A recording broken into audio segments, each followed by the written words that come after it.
আপনারা আমার আগের ভিডিওতে দেখেছেন গঙ্গাসাগর ভ্রমণের গল্প।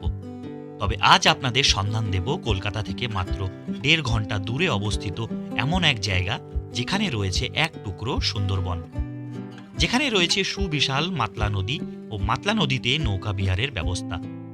সাথে দেখে নিতে পারেন নিমপিঠ রামকৃষ্ণ আশ্রম। আপনারা চাইলে এখান থেকে সুন্দরবন ট্যুরও করতে পারেন। এখানে রয়েছে মাতলা নদীর তীরে প্রকৃতির মাঝখানে থাকার এক আস্তানা। আপনারা এখানে আসলে দেখতে পাবেন সুন্দরবনের বিশাল ম্যানগ্রোভ অরণ্য ও মাতলা নদীতে সেরে নিতে পারেন নৌকাবিহার। এখানে আপনারা সুন্দরবনের মানুষজনের দৈনন্দিন জীবনের এক সাক্ষী হতে পারবেন। এই সুন্দর জায়গার নাম হলো কৈখালী। আপনারা চাইলে ১ রাত ২ দিনের ট্যুর করতেই পারেন, আবার দিনের দিন গিয়েও ঘুরে আসতে পারেন। আপনারা এই সুন্দর জায়গাটিতে কিভাবে যাবেন ও কোথায় থাকবেন এবং খরচই বা কত হবে সবই বলবো আপনাদের এই গল্পে।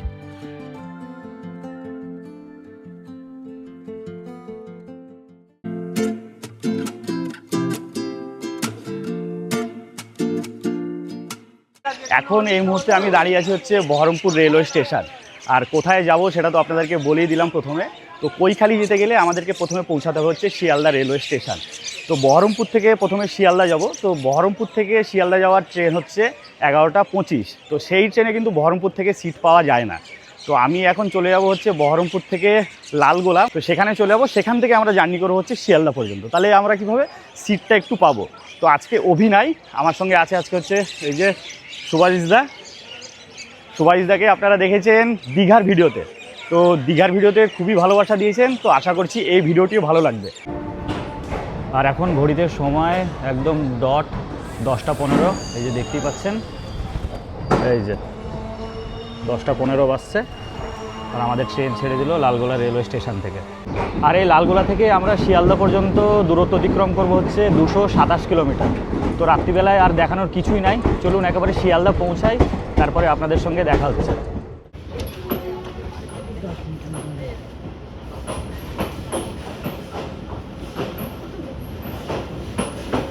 এখন ঘড়িতে সময় হচ্ছে 5টা 2। আর আমাদের লালগোলা প্যাসেঞ্জার শিয়ালদা স্টেশনে এসে পৌঁছালো হচ্ছে 4টে 33। তো কিছুক্ষণ লেটে আমাদের ট্রেন এসে পৌঁছালো। তো আজকে যাচ্ছি হচ্ছে কৈখালী। আর কৈখালী পৌঁছাতে গেলে আমাদেরকে ট্রেন ধরতে হবে হচ্ছে সাউথ ডিভিশন থেকে, আর নামতে হবে হচ্ছে জয়নগর মাজিরপুর। কৈখালী পৌঁছানোর কাছে স্টেশন হলো জয়নগর। জয়নগর পৌঁছানোর জন্য আপনারা শিয়ালদার সাউথ থেকে ট্রেন পেয়ে যাবেন। তবে আজ আমি যাচ্ছি 5টা 55 লক্ষ্মীকান্তপুর লোকালে। জয়নগরে যাওয়ার ট্রেন আমাদের দিয়ে দিয়েছে, এই যে দেখতেই পাচ্ছেন 16 নম্বর প্ল্যাটফর্মে। আর এই লক্ষ্মীকান্তপুর লোকালটি ছাড়বে হচ্ছে 5টা 55-তে। 16 নম্বরে আমাদের লক্ষ্মীকান্তপুর লোকাল দাঁড়িয়ে রয়েছে। আর 15 নম্বরে দেখুন গঙ্গাসাগরের জন্য 15 নম্বর প্ল্যাটফর্মটি পুরো সেপারেট করে দেওয়া হয়েছে। মানে গঙ্গাসাগর যাওয়ার জন্য 15 নম্বর প্ল্যাটফর্ম থেকে শুধু ট্রেন ছাড়বে। আর দেখা যাচ্ছে রীতিমতো লাইন পড়ে গিয়েছে, ভিড় যথেষ্ট রয়েছে। নির্ধারিত সময় থেকে 2 মিনিট লেটে আমাদের ট্রেন ছাড়লো শিয়ালদা রেলওয়ে স্টেশন থেকে। ট্রেন চলতে চলতে দূরে আকাশটা একবার দেখেছেন, কি অপূর্ব লাগছে। সত্যি বলতে এই রকম আকাশ খুব কমই দেখা যায়। আর সকালবেলায় যা দেখা যাচ্ছে ট্রেন কিন্তু পুরোই ফাঁকা, কিছু কিছু প্যাসেঞ্জার রয়েছে। আর এই যে এইদিকে আমরা সিট পেয়ে গেছি, সুভাষদা বসে আছে ওখানে। আর শিয়ালদা থেকে একদম জয়নগর পর্যন্ত পৌঁছাতে আমাদের সময় লাগবে প্রায় 1 ঘন্টা 15 মিনিট মতো। তো ট্রেন জার্নি বেশি বড় করছি না, কারণ জয়নগরের থেকে আমরা যাব হচ্ছে কৈখালী। কৈখালীতে গিয়ে প্রচুর কিছু আপনাদেরকে দেখানোর রয়েছে। রাত্রি শেষে শুরু হলো এক নতুন দিনের সূচনা। শীতের সকালের ঠান্ডা হাওয়া ট্রেনের জানলা ও দরজা দিয়ে ভেতরে ঢুকে শরীরে ধাক্কা মারায় বুঝতে পারলাম তাপমাত্রার পারদ অনেকটাই কম। ওই যে আমাদের সূর্যদেবকে দেখেছেন, যেন নতুন দিনের গল্প লিখবে বলে তৈরি হচ্ছেন। আর তার লালচে আভায় প্রকৃতিকে সতেজ করে তুলছে। এই রকম সকালের সাক্ষী হতে পেরে কিন্তু খুবই ভালো লাগছে।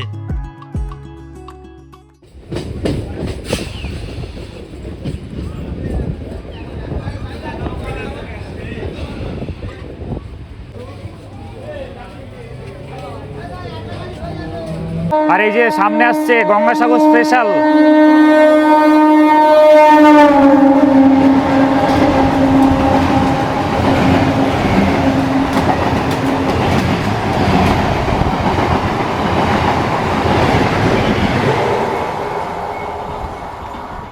এখন ঘড়িতে হচ্ছে 7:32 আর এইমাত্র আমরা এসে পৌঁছালাম হচ্ছে মাজিলপুর মানে জয়নগর মাজিলপুর রেলওয়ে স্টেশন। আর স্টেশনের বাইরে এসে যা দেখা যাচ্ছে প্রচুর কিন্তু মোয়ার দোকান, এই যে দেখতে পাচ্ছেন লাইন দিয়ে, এইদিকেও প্রচুর মোয়ার দোকান। তো জয়নগরে এসেছি, মোয়ার দোকান তো হবেই, কারণ জয়নগরের মোয়া বিখ্যাত। স্টেশন থেকে বাইরে বেরিয়ে দেখতে পেলাম অটো এবং টোটো স্ট্যান্ড। আজ আমাদের প্রথম গন্তব্য নিমপিট রামকৃষ্ণ আশ্রম। চেপে বসলাম অটোতে। নিমপিট রামকৃষ্ণ আশ্রম পর্যন্ত মাথা পিছু অটোতে ভাড়া পড়ল 10 টাকা। এখন ঘড়িতে সময় হচ্ছে 8টা আর এইমাত্র আমরা এসে পৌঁছালাম হচ্ছে এই যে নিমপিট রামকৃষ্ণ আশ্রম। তো কৈখালি যেতে গেলে এই নিমপিট আশ্রমে আসতেই হবে। তো কেন আসতে হবে, তো ভিডিওটি পুরোটি দেখতে থাকুন, তাহলেই সব কিছু বুঝতে পারবেন। আর গেট দিয়ে প্রবেশ করেই এই যে এখানে লেখা আছে নীরবতা পালন করুন।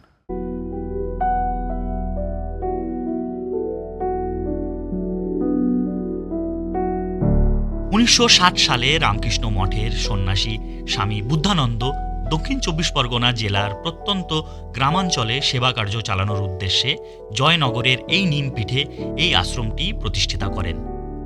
পশ্চিমবঙ্গের তৎকালীন মুখ্যমন্ত্রী ডক্টর বিধানচন্দ্র রায়ের সহযোগিতায় এই আশ্রমটি স্থাপিত হয়েছিল। তো এখন এই মুহূর্তে দাঁড়িয়ে আছি নিমপিট রামকৃষ্ণ আশ্রম, দেখতেই পাচ্ছেন। আর এই রামকৃষ্ণ আশ্রম বেলুর মঠের আদলে একদম পুরো তৈরি, দারুণ সুন্দর লাগছে। আর এই চত্বরটি আরও সুন্দর লাগছে ফুল গাছের জন্য, চারিদিকে দারুণ দারুণ ফুল গাছ, মানে এখানে আসলে একদম মন প্রাণ পুরো ভরে যাবে। প্রচুর ধরনের ফুল গাছ, প্রচুর। ওইদিকে আছে ফুল গাছ, এইদিকে আছে ফুল গাছ, আর এইদিকে লম্বা গাছগুলো একবার দেখুন, কি অপূর্ব লাগছে দেখতে। আর এই রামকৃষ্ণ মঠের ভেতরে ছবি তোলা ভিডিওগ্রাফি করা পুরোপুরি নিষিদ্ধ। তো ভেতরে ঢুকলাম, ভেতরে স্বামী বিবেকানন্দ, রামকৃষ্ণদেব আর সারদা মায়ের মূর্তি করা আছে, তো দারুণ সুন্দর। আর এই রামকৃষ্ণ আশ্রমের মাঠটি একবার দেখুন, এখানকার স্টুডেন্টরা খেলাধুলা করে। আর এইদিকে দেখতে পাচ্ছেন সব বিল্ডিং, এইদিকেই সব স্টুডেন্টরা থাকে। বিশাল বড় একটি মাঠ। আর এই জায়গাটি বলতে গেলে এক কথায় অসাধারণ অসাধারণ। এখন যে আমরা কৈখালিতে যাচ্ছি সেখানে রাত্রিবাসের ব্যবস্থা আছে। তো আপনারা যারা কৈখালিতে গিয়ে থাকবেন, তো সেই থাকার ব্যবস্থা, ওখানে যে আবাসনটি আছে রাত্রি নিবাসের জায়গা, সেটি এই রামকৃষ্ণ মিশনের আন্ডারেই আছে। তো আপনারা ওইখানে থাকতে গেলে এখানে কিন্তু রেজিস্টার করতে হবে। তো যাই হোক, এখানে এখনও অফিসটি খোলেনি, এখানে অফিসটি খোলে হচ্ছে 10টার সময়। তো চলুন কৈখালিতে যাই, ওইখানেও একটি অফিস আছে, সেখানে গিয়ে সব জেনে আপনাদেরকে ইনফরমেশান দেবো। আমরা এখন রামকৃষ্ণ মিশন দেখে এখন বাইরে চলে এলাম। এখান থেকে আমরা চলে যাবো হচ্ছে জামতলা, কারণ এখান থেকে ডাইরেক্ট গাড়ি যায় না একদম কৈখালি পর্যন্ত। এই যে অটোতে করে আমরা এখন পৌঁছে যাবো, চলুন।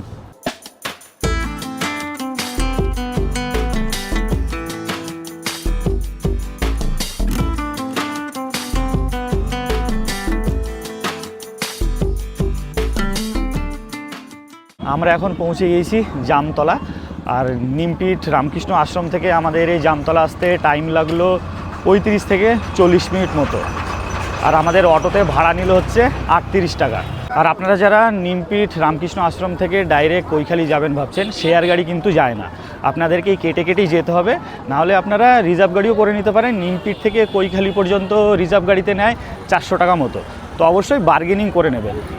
তো আমাদেরকে অটোতে নামিয়ে দিল হচ্ছে এই দিকে, আর আমরা এখন সোজা যাব হচ্ছে এইদিকে যাব।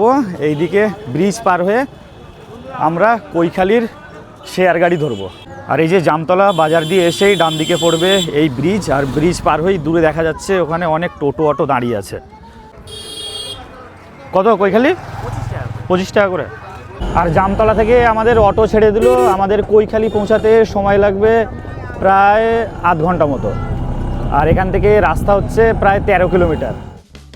অটোতে যেতে যেতে গ্রামের প্রাকৃতিক দৃশ্য মুগ্ধ করলো আমাকে। এই যে আমরা পৌঁছে গিয়েছি কৈখালি। আর দূরের ওই নীল বিল্ডিংটি দেখতে পাচ্ছেন, এটি হলো কৈখালি আবাসন। এখন ঘড়িতে সময় হচ্ছে 10:30 আর আমরা এসে পৌঁছালাম হচ্ছে কৈখালি। আর এই হচ্ছে অটো স্ট্যান্ড, আমাদেরকে অটো এখানে নামিয়ে দিল। আর অটোতে নেমে যা দেখা যাচ্ছে এইদিকে লাইন দিয়ে প্রচুর খাবার দাবারের দোকান আছে। তো আপনারা সকালে যদি খাবার দাবার যদি খেতে ইচ্ছুক হন, তাহলে এখানে খাবার দাবার পেয়ে যাবেন। মুড়ি, ঘুগনি, চাউমিন, এগরোল, এইসব টাইপের জিনিস বিক্রি হচ্ছে। আর এই যে দূরে দুটো রাস্তা ভাগ হয়ে গিয়েছে, আর সোজাসুজি দেখা যাচ্ছে হচ্ছে মাতলা নদী। চলুন এখন এই বাঁদিকটায় যাব, বাঁদিকে আগে ঘুরে আসি, তারপরে যাব হচ্ছে এইদিকে সোজা। আর সত্যি কথা বলতে এখানে নেমে ফার্স্ট ইমপ্রেশন অসাধারণ। চলুন এদিক দিয়ে সোজা একটা দারুণ জায়গা আছে। আর আপনার এদিকে যত গাছ দেখতে পাচ্ছেন সবই কিন্তু ম্যানগ্রোভ গাছ, ওই যে নিচে দেখা যাচ্ছে সব শ্বাসমূল উঠে আছে। আর এইদিকে বিশাল চওড়া মাতলা নদী। প্রথম দেখায় মন কাড়ল মাতলা নদী। সত্যি কথা বলতে এ এক অভাবনীয় দৃশ্য।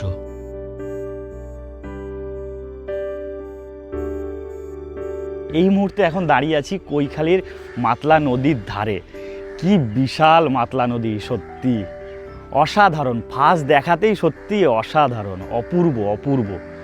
আর দূরে দেখা যাচ্ছে সব ছোট ছোট লঞ্চ, এখান থেকেও কিন্তু সুন্দরবন সাফারি হয়ে থাকে। আর এই দিক দিয়ে নিচে যাওয়ার রাস্তা আছে নদীর ধারে, আর এই যে এই দিক দিয়ে নিচে যাওয়ার সিঁড়ি করা আছে। চলুন নিচের দিকে যাই একটু।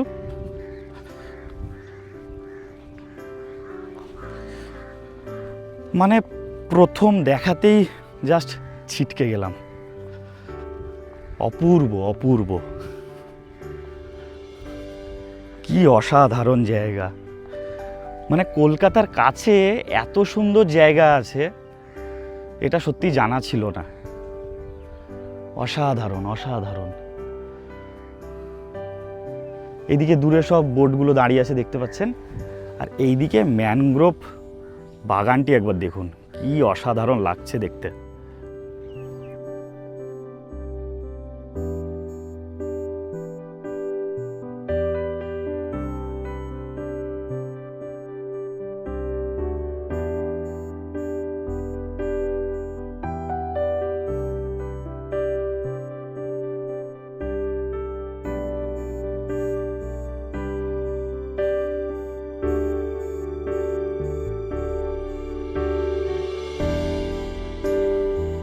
আর এখানে যা দেখা যাচ্ছে নদীর ধারে কিন্তু কিছু কিছু খাবার দোকানও রয়েছে, এই যে দেখতেই পাচ্ছেন নানান ধরনের খাবার দাবার জিনিস বিক্রি হচ্ছে।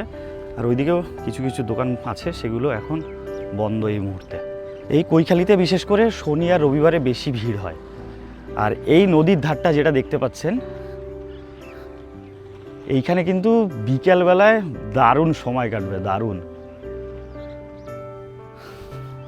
মাতলা নদীর মাতাল করা হাওয়া আর বিকালবেলা জাস্ট জমে যাবে।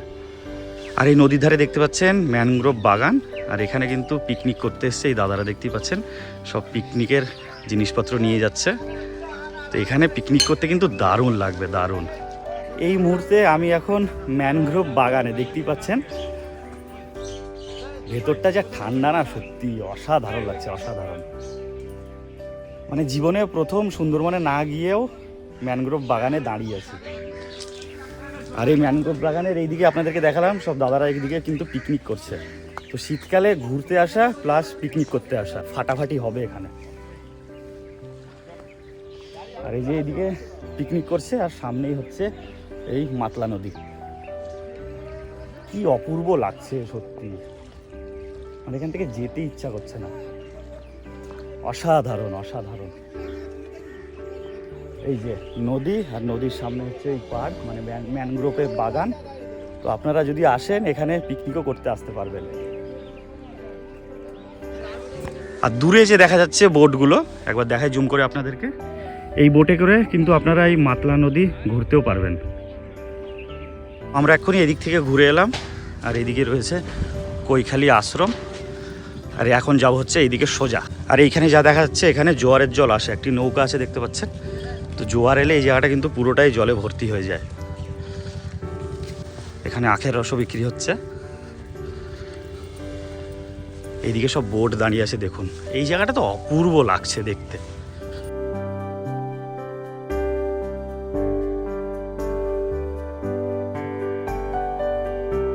আপনারা এখানে দেখতে পাচ্ছেন এখানে বোটিংও হয়, তার কিছু লিস্ট দেয়া আছে। তো এইখানের সব চার্টগুলো দেওয়া আছে, আপনারা একবার পজ করে দেখে নিতে পারেন। এই হিসাবে এখানে বোটিং হয়ে থাকে। আর আপনারা এই কৈখালীর মাতলা নদীর ধারে ঘুরতে এলে এখানে পেয়ে যাবেন প্রচুর খাবার দাবারের দোকান, দেখতেই পাচ্ছেন। তো এইখানে আমি আর সুভাষদা নিয়ে নিলাম হচ্ছে মুড়ি মাখা। কত করে নিল? 10 টাকা করে। এই হচ্ছে মুড়ি মাখানো। তো খিদেও পেয়েছে, একটু খেয়ে নিই, তারপরে আরও ঘুরবো।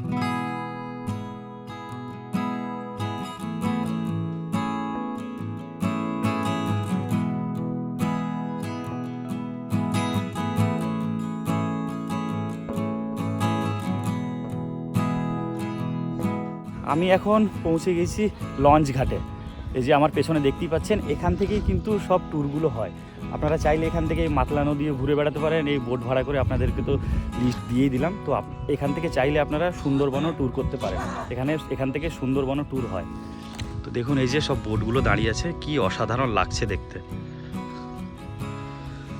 দূরে ওইদিকে বোট দাঁড়িয়ে আছে, এইদিকে বোট দাঁড়িয়ে আছে, এইদিকে প্রচুর বোট দাঁড়িয়ে আছে। তো এখানে বোটের সব দাদারা আছে, দাদাদের কাছ থেকে পারমিশন নিয়ে নিলাম।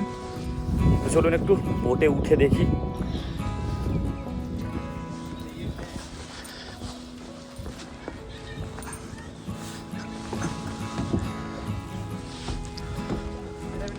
তো আমি এখন এই মুহূর্তে বসে আছি বোটে, মানে লঞ্চে, দেখতেই পাচ্ছেন। তো আপনারা যারা সুন্দরবন ট্যুর করেন, তো আপনারা শুধু ট্যুর পারপাসেই যান। আর সুন্দরবনের মানে জীবনযাত্রা কেমন চলে সেইগুলো যদি উপলব্ধি করতে হয়, তো আপনাদেরকে এই কৈখালি আসতেই হবে। তো আপনারা এই ভিডিওটি এখনও পর্যন্ত দেখে হয়তো মনে মনে ভাবছেন যে এই প্রকৃতির মাঝখানে যদি একদিন থাকা যেত তাহলে খুবই ভালো হতো। তো সেই ব্যবস্থাও রয়েছে এখানে। তো বন্ধুরা, আপনারা দেখতে পাচ্ছেন এখানে 1 রাত 2 দিন থাকারও ব্যবস্থা রয়েছে। এই যে কৈখালি পর্যটক আবাসন, পরিচালনায় রামকৃষ্ণ আশ্রম, নিমপিট, দক্ষিণ 24 পরগনা। এই পর্যটক আবাসনের ভেতরে গিয়েছিলাম, রিসেপশনেও গিয়েছিলাম। তো যে দাদা থাকেন, মানে যে চার্জে থাকেন, তিনি নাই এখন। তো আসতে একটু দেরি হবে। তো ভেতরে অনেকজনের মুখেই শুনলাম। তো আমি বলে দিচ্ছি আপনাদেরকে মেন ডিটেলস। এই আবাসনে যদি আপনারা থাকতে চান তাহলে আপনাদেরকে পার হেড 600 টাকা করে দিতে হবে, 4 বেলা মিল সমেত। আর যদি বাচ্চারা থাকে তাহলে বাচ্চাদের খাওয়া দাওয়া শুধুমাত্র নেয় 300 টাকা। তো এইখানে এই পরিষেবা আছে। আর রুমগুলো কিন্তু পরিষ্কার পরিচ্ছন্ন, একদম দুর্দান্ত। আর আপনারা এই পর্যটন আবাসন যদি বুক করতে চান, স্ক্রিনে ফোন নাম্বার আসছে, এই ফোন নাম্বারে আপনারা ফোন করে এই আবাসন বুক করে নিতে পারেন। আমি এখন এই মুহূর্তে দাঁড়িয়ে আছি কৈখালি ফেরিঘাট। এই যে দেখাই আপনাদেরকে, এটি হলো কৈখালি ফেরিঘাট। তো আপনারা এখানে এসে যারা মাতলা নদীতে বোটিং করছেন না, কিন্তু বোটিং একটু হলেও করবে ভাবছেন, তো আপনারা এই ফেরিঘাট থেকে নৌকায় করে একদম সোজা চলে যেতে পারেন হচ্ছে কাঁটামারি। সেখান থেকে আপনারা গাড়ি করে একদম সোজা পৌঁছে যাবেন হচ্ছে জয়নগর। তো আমি আর শুভাশিস এই জলপথেই যাব হচ্ছে কাঁটামারি। তো আমাদের একটু ছোট করে একটু বোট রাইডও হয়ে যাবে, আর একটা বোট রাইডের অনুভূতি আমরা নিয়ে নেব। তো এইভাবেই আমরা এখন বাড়ি ফিরছি। আর আপনারা বাড়ি ফিরতে পারেন যেভাবে আমি এলাম এই কৈখালিতে, সেইভাবেও কিন্তু আপনারা বাড়ি ফিরতে পারেন, মানে জয়নগর স্টেশন পর্যন্ত পৌঁছাতে পারেন।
আমরা কৈখালি ফেরিঘাট থেকে, মানে যেটা লোকাল ট্রান্সপোর্ট, যেখানে লোকাল মানুষজন যাতায়াত করে, সেই নৌকায় করে আমরা এসে পৌঁছালাম হচ্ছে কাঁটামারি ঘাট।